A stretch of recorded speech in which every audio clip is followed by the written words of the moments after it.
I know that it may be a surprise to some that we're debating motion 513 today, but I do hope that there's more speakers on the government side than just the one. Because I think there is an opportunity here to talk about possibilities in other things that we could be doing as leaders to try and set an example of how we can make a better world and a better Alberta.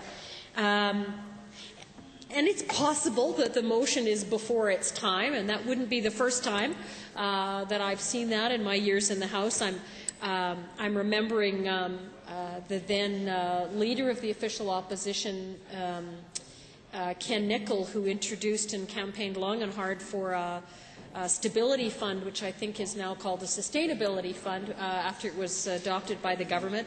I'm thinking of the legislation from the then member for Edmonton Highlands, Alice Hansen, on violence against women and family violence prevention, which then came back under the member for Calgary, she just spoke, Fish Creek, and was accepted by the government.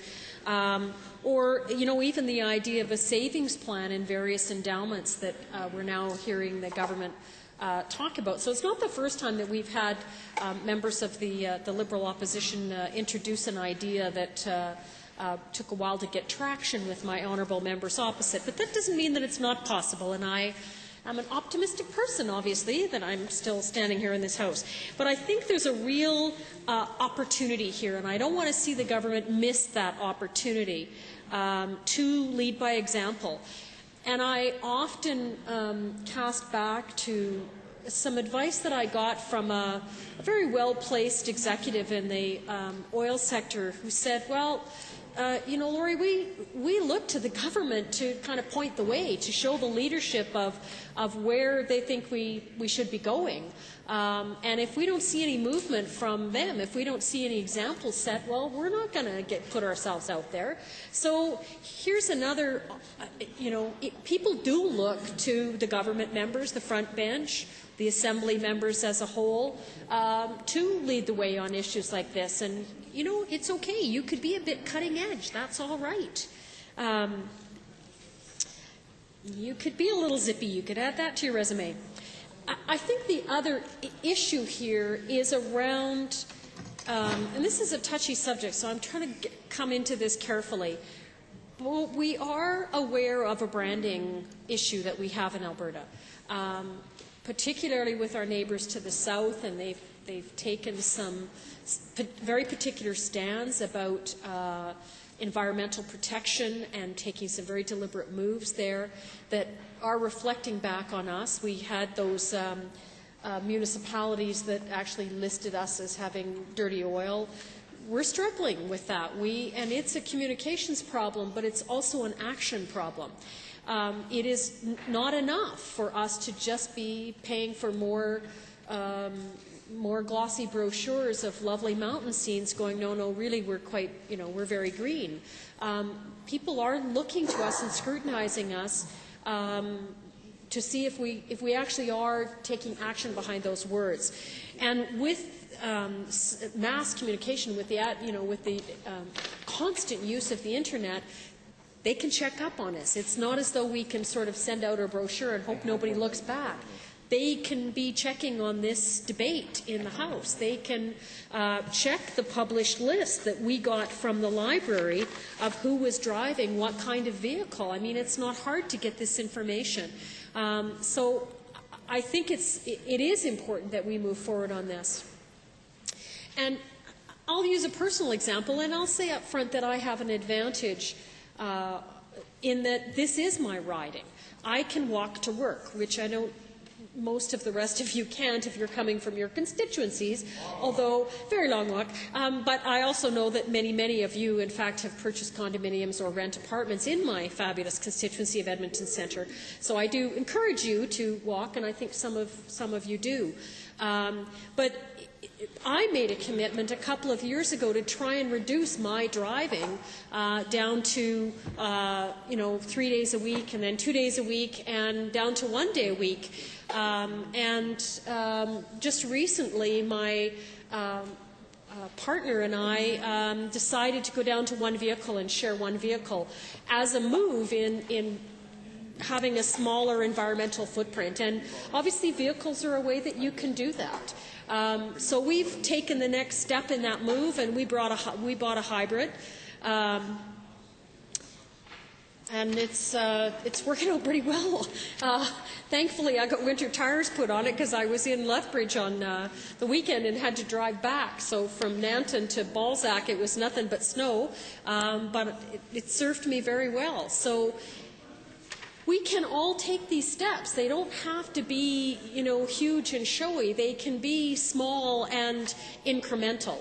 And I think the opportunity to pass a motion like this that signals the government is interested and, is interested in starting with itself. When we talk about the executive, whatever that wording is, executive fleet, executive vehicle allowance, that is starting with ourselves. And it could have been mischief-making, which was, I think, the point that the Minister of the Environment was talking about. But knowing the member who sponsored this, he's not as much of a mischief maker as some of my colleagues. So I'm going to take it that he was pretty straight ahead on that. And indeed, maybe we could have expanded it to talk about the larger government fleet. Knowing that we have 3,400 vehicles that are considered government fleet vehicles, and 100 that have been now purchased that are hybrids is great, but it's 3% of the whole fleet, and I think we need to be a bit more muscular in how we approach this if we are going to try and lead by example. I think that the Minister of the Environment also made some really good points about, don't narrow the box. Don't try and shove everybody into driving around a Toyota Prius, because it just doesn't work. And it is the wonderful thing about Alberta is that we do have, a number of different, we got 83 constituencies. Some of them are pretty far away, and a lot of roads, a lot of miles between here and where you finally stop at home or your constituency office. So expecting someone to drive a smart car to Slave Lake is just dumb. And it's pretty unfair on the person that has to drive it. But for some of the people that are in urban centres, a smart car might be a good idea, or any of the other hybrids that are available. And frankly, Lexus has just come out with a really high-end, complete hybrid vehicle. Well, we've got some people over there with some that want to, they choose, that's what they want, is a nice vehicle. Fine. I'd be much happier if you chose the Lexus hybrid than if you chose something else like my colleague's V10 or whatever it was. So there are different possibilities that are available to match a number of different driving requirements, but also personal taste. In this Assembly, we still allow the executive members of the executive branch and the deputy ministers and various other chairs of committees, etc., to choose the vehicles that they want to drive. Aside from the fleet cars that are made available for people that are driving on government business. So, if we're going to do that, fine. But there's a range of cars that you can look at that are low emission. And I think that's what my colleague was trying to capture. And just as I come to close in support of Motion 513, the issue of is this binding, there's support for the motion from my honourable government colleagues if it's voluntary. Just a little reminder that, our voluntary requirements have not had a lot of uptake on them. And I would prefer if there was something, as I said, a bit more muscular, a bit more vigorous, a bit more committed to actually following this. So I don't necessarily see this as having that proviso added on to the end of the motion, but I don't see that that's a reason not to support it. and I hope that we will get a great deal of support from a number of other members of the House today in support of my colleague from Calgary, McCall, and his motion 513. Thank you very much, and I do urge everyone to support the motion.